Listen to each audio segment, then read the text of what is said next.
భద్రాచలంలో 6 అంతస్తుల భవనం కూలిన ఘటనలో సహాయక చర్యలు కొనసాగుతున్నాయి. ఆ భవనానికి సంబంధించి 120కి పైగా ఫిర్యాదులు వచ్చాయి. అయినప్పటికీ భవన నిర్మాణం ఆపలేదనే విమర్శలు వస్తున్నాయి. అధికారుల తప్పిదంతో భవనం కుప్పకూలిందని తెలుస్తోంది. ఇదే అంశానికి సంబంధించి మరింత సమాచారం మా ప్రతినిధి సాంబశివరావు అందిస్తారు.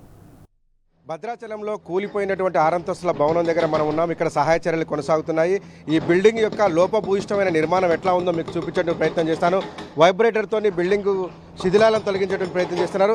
జస్ట్ ఒకసారి ప్రెస్ చేస్తే చూడొచ్చు, మొత్తం బిల్డింగ్ శిథిలాలంతా కూలిపోతూ కింది కొంగిపోతున్నటువంటి దృశ్యం చూడొచ్చు. కేవలం చిన్న వైబ్రేటర్ పెడితేనే ఆ హోల్ పడిపోయి కిందికి వెళ్ళిపోతుందంటే ఈ నిర్మాణం ఎంత చక్కగా చేశారు, ఎంత క్వాలిటీగా చేశారనేటువంటి అంశాన్ని అర్థం చేసుకోవచ్చు. దీనికి సంబంధించినంత వరకు ఎక్కడా కూడా నిబంధనలు పాటించలేదు, క్వాలిటీ మెయింటైన్ చేయలేదు అనేటువంటి ఆరోపణలు వస్తున్నాయి. దీనికి సంబంధించినటువంటి అనేక వివాదాలు, ఎటు చూసినా అన్ని వివాదాలు గ్రామ పంచాయతీ అధికారులను చూపిస్తున్నాయి. దీనికి సంబంధించి అధికారుల నిర్లక్ష్యం స్పష్టంగా కనపడుతుందనేటువంటిది మనకు వస్తున్నటువంటి ప్రధానమైన ఆరోపణ. మనతో పాటు పీడీఎస్ నాయకులు శివ ఉన్నారు, వారితో మాట్లాడదాం. అసలు గ్రామ పంచాయతీ అధికారుల పాత్ర ఏంటనేటువంటి అంశం మీద. బ్రదర్, ఈ నిర్మాణానికి సంబంధించినటువంటి దాంట్లో గ్రామ పంచాయతీ అధికారుల యొక్క నిర్లక్ష్యం స్పష్టంగా కనపడుతుంది. మీ దగ్గర సమాచారం ఏంటి, ఏం చెప్పదలుచుకున్నారు? భద్రాచలం పట్టణంలో అనేకటువంటి ఇలాంటి భవనాలు, చాలా భవనాలు, నూతన భవనాలు సంబంధించిన దాంట్లో ఉన్నాయి. అయినా సరే ఇదే భవనం మీద 120 కంప్లైంట్లు పోయినా సరే గ్రామ పంచాయతీ అధికారులు మాత్రం పట్టించుకోలేదు. 120 కంప్లైంట్లు ఉన్నాయి. 120 కంప్లైంట్లు పోయినాయి ఇదే గ్రామ పంచాయతీ సంబంధించిన దాంట్లో. ఇదే బిల్డింగ్లో గత 2 సంవత్సరాల నుంచి నడుస్తూ ఉన్నప్పుడు ఇక్కడ ఉన్నటువంటి గిరిజన సంఘాలు కానీ, ఇక్కడ ఉన్నటువంటి రాజకీయ పార్టీలు కానీ, ఇక్కడ ఉన్న సామాన్య కార్యకర్తలు కానీ, అట్లాగే విద్యార్థి సంఘాలు కానీ, అన్ని సంఘాలకు సంబంధించిన దాంట్లో కూడా కంప్లైంట్ వేసినప్పటికీ కలెక్టర్కి, పీఓకి, అట్లాగే గ్రామ పంచాయతీ ఈఓకి, అట్లాగే దానికి సంబంధించిన గ్రామ పంచాయతీ డిపిఓ గారికి, డిస్ట్రిక్ట్ పంచాయతీ ఆఫీసర్ కంప్లైంట్ చేసినా కానీ కనీసం పట్టించుకునే పరిస్థితి. ఈరోజు చనిపోయిన కారణమైనటువంటి ఈఓపై ఖచ్చితంగా చర్యలు తీసుకోవాలి, ఆయన మీద కేసు నమోదు చేయాలి, ఆయన జైలుకు పంపాలి.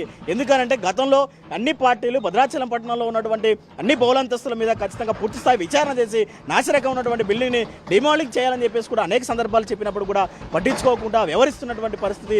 ఈరోజు ఫలితంగానే ఈరోజు బిల్డింగ్ కూలిపోయి కార్మికులు చనిపోయిన పరిస్థితి, రొక్కాడితే డెక్కారన్న పరిస్థితి. పేద కుటుంబాల నుంచి వచ్చినటువంటి వాళ్ళంతా కూడా వాళ్ళు ఇలా తీసుకొచ్చి శిథిలావస్థ స్థితిలో ఉన్నటువంటి పరిస్థితి. దాంతోపాటు ఇక్కడ ఎక్కువగా చేతులు డబ్బులు వేస్తున్న నూతన భవనాలు ఏర్పాటు చేయాలంటే ఇక్కడ గ్రామ పంచాయతీ ఇవ్వ మాత్రం తూతు మంత్రంగా అధికారికంగా ఇట్లాంటి ఇన్సిడెంట్ జరిగినప్పుడు తప్పించుకోవడం కోసం మాత్రం తూతు మంత్రంగా నోటీస్ ఇవ్వడం అనేది జరుగుతుంది.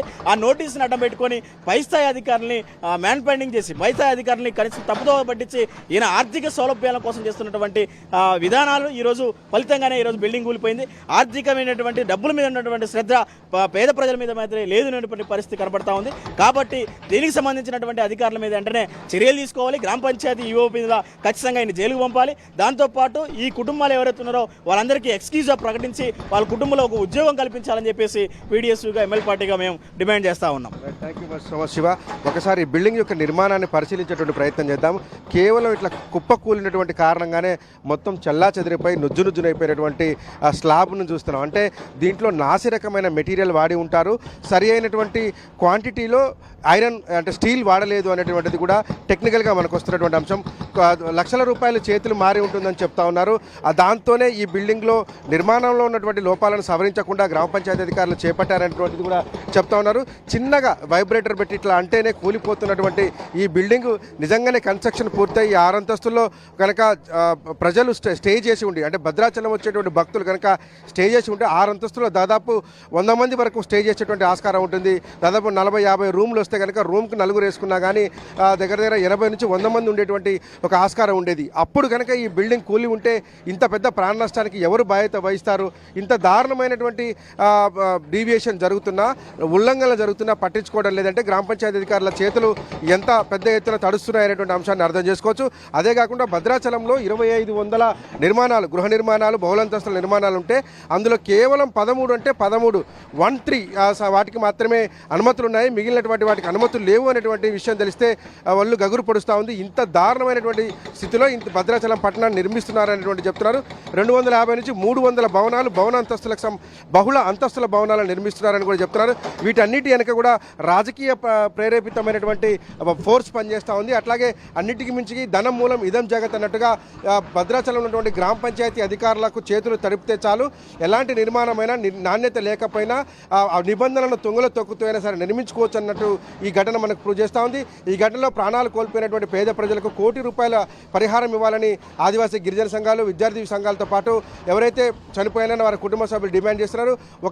ఇంట్లో ఒక కుటుంబ సభ్యుడికి ప్రభుత్వ ఉద్యోగం ఇవ్వాలని కూడా పెద్ద ఎత్తున డిమాండ్ అందుతుంది.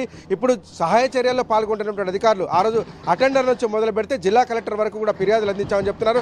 ఒక కూలిపోయిన ఈ బిల్డింగ్ మీద 120 కంప్లైంట్లను రైజ్ చేశారంటే ఇక్కడ ఎంత పెద్ద ఎత్తున కంప్లైంట్ చేసి ఉంటారో మనం అర్థం చేసుకోవచ్చు.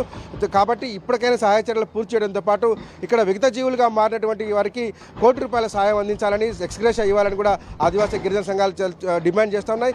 ఏది ఏమైనప్పటికీ భద్రాచలంలో మిగతా బిల్డింగ్ల మీద, నిర్మాణంలో ఉన్నటువంటి బిల్డింగ్ల మీద అధికారులు నిఘా పెట్టాలన్నటువంటి డిమాండ్ సర్వత్రా వినిపిస్తూ ఉంది. ఒక పక్క సహాయ చర్యలు కొనసాగుతున్నాయి. ఎన్డీఆర్ఎఫ్ బృందాలు ఇక్కడికి వచ్చినటువంటి నేపథ్యంలో 2 జేసీబీలను పెట్టి ప్రొక్లైనర్ ద్వారా అట్లాగే వైబ్రేటర్ పెట్టి శిథిలాలను తొలగించేటువంటి కార్యక్రమాన్ని ముమ్మరంగా కొనసాగిస్తున్నారు. దీని కింద ఇప్పుడు ఒక మృతదేహం అయితే ఉన్నట్టుగా మనకు స్పష్టమైనటువంటి ఆధారాలు ఉన్నాయి. మరొక 2 కూడా చిక్కుకొని ఉంటారన్నటువంటి ప్రచారం జరుగుతూ ఉంది.